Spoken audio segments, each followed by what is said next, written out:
animating my rig and setting down some keyframes on my control surfaces to start creating this wonderful pendulum swinging effect of this big block sliding back and forth across my scene. Now, before we get going with the physical insertion of keyframes, I want to kind of suggest something to you, and I want you to be very mindful of what you're selecting and how you're selecting objects in rigged elements inside of your scene itself. Now, I'm working with the box selection tool, so the W key on my keyboard.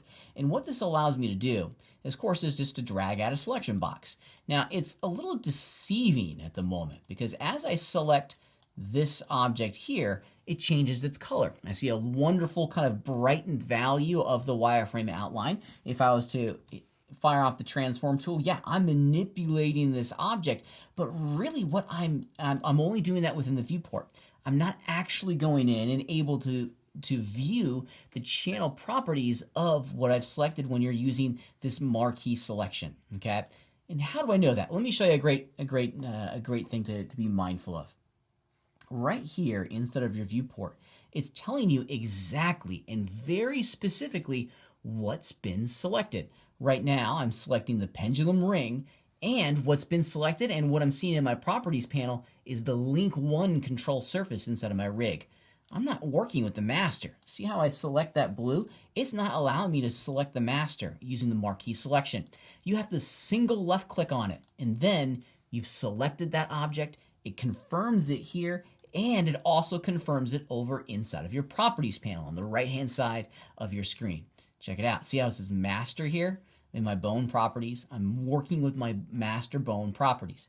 If I was to select like link 3, see how it updates here? And now I can very quickly get access to all the transform channels of that object, which is pretty important because at times you just go in and just grab something and you can rely exclusively on these values here, but it's not being saved, or it might not be saved if you're using the box selection tool. Sometimes it works, sometimes it doesn't work. I only bring this to your attention because I don't want you to get frustrated or confused as to why something doesn't work the way you think it should work when using the box selection tool. Here's a great alternate idea. Instead of using the box selection tool, and you're more than welcome to use the box selection tool, okay? Because if you single left click, the box selection tool will do what you want it to do. It grabs link 1. We can also see that over here inside of our properties, so that's good. We have another option that I want you to be aware of, okay? It's called the tweak tool. You can find the tweak tool up here, okay? It's the tweak tool inside of our toolbar.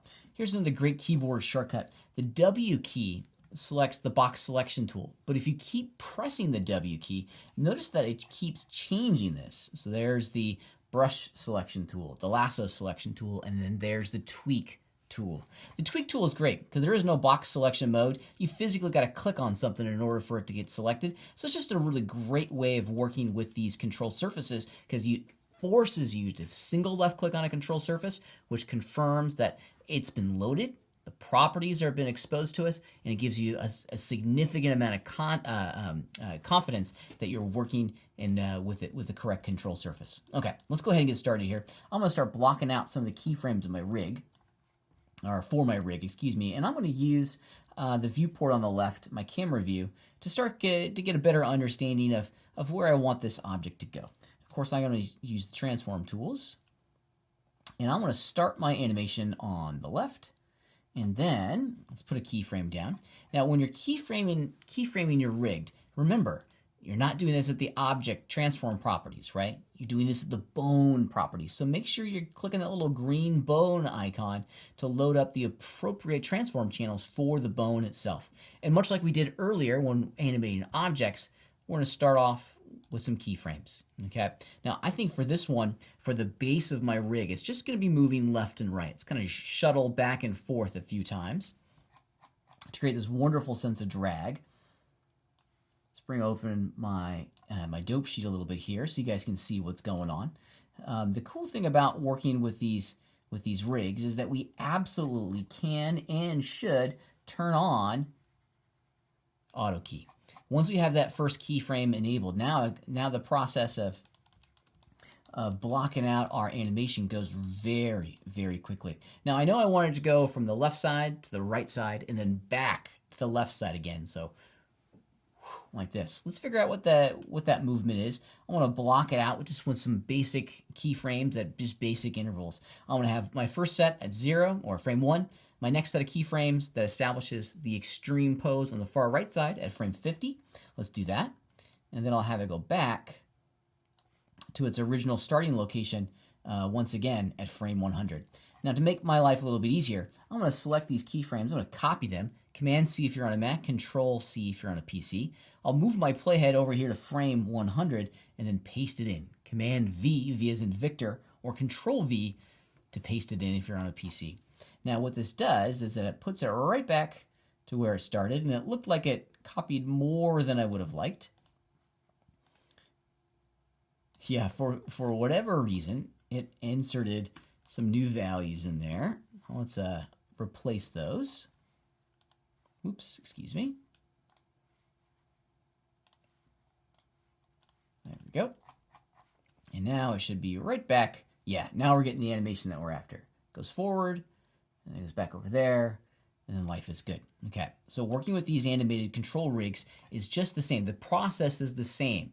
We're still going in, finding our transformation channels. We just need to make sure that we're on the bone level and not the object property level. These are the bone properties, which is pretty cool. The armature properties. Okay. Now, where this gets to be a little bit more fun is when we start keyframing in the basic structure of the entire rig itself. For this animation, what we're trying to do is create this illusion of drag and follow through. As the primary mass, that square box, moves from left to right, the chain underneath it needs to drag as well. Now what I'm going to do here is I'm going to start blocking out the timing of this through a whole series of passes. The best thing that you can do as an animator is to continue to work in passes and localize each pass to a specific component or feature of the animation. The feature I'm working on at the moment is that center weight, that's cube, that shuttling back and forth. So let's get that working the way I want it to work. I'm going to just make some wholesale adjustments to this. I think I want this to go a little bit faster. I want to move the keyframes around. Maybe it takes about 40 frames or so for it to go from the left to the right. Yeah, I'm liking that. That's pretty good. And I think I want the return journey to be about the same. So I'll move my second set of keyframes over here to frame 80. With the auto key system on, I don't need to replace these keyframes. I've made a change to the value, so it's replacing it for me, which is pretty neat.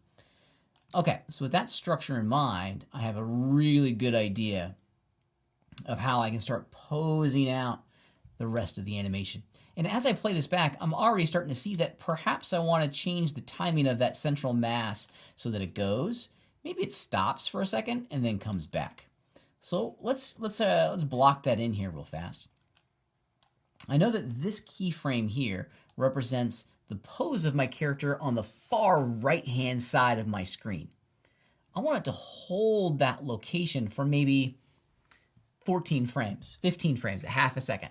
It's like a half a beat. Yep, let's give it a try. Let's copy it, go forward 15 frames to frame 55. There we go. Now this is a stretch of 0 to 40, so 55 plus 40. So we need to change this to 95 to have the exact same timing that we established before. Okay, let's go ahead and see what it looks like. Pauses, and then it comes back. The reason I'm asking it for it to pause is to provide an opportunity for that chain to do a wonderful follow through. So the bones of my project have started. I'm beginning to go in and animate all these control surfaces to start to pose and create the illusion that I'm after. The animation process with animation rigs is really not different than we have before. It's just we have a couple new layers of information that we're working with. The dope sheet and the graph editor are going to work identical to our previous animation process with these new animation rigs at our disposal.